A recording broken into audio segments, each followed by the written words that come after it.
दोस्तों आप देख रहे हैं सीसीटीवी न्यूज़। इस न्यूज़ में आप देख सकते हैं कि ये लड़का जो कि आता है, ये चोर है।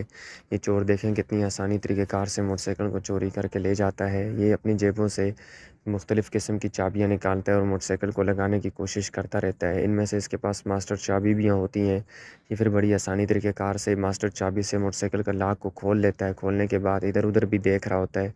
फिर ये बड़ी आसानी तरीक़ेकार से मोटरसाइकिल को पीछे की जानिब करके ले जाता है और किसी को पता भी नहीं चलता। ये बड़ी आसानी तरीके से वारदात करके मोटरसाइकिल को लेकर फ़रार हो जाता है।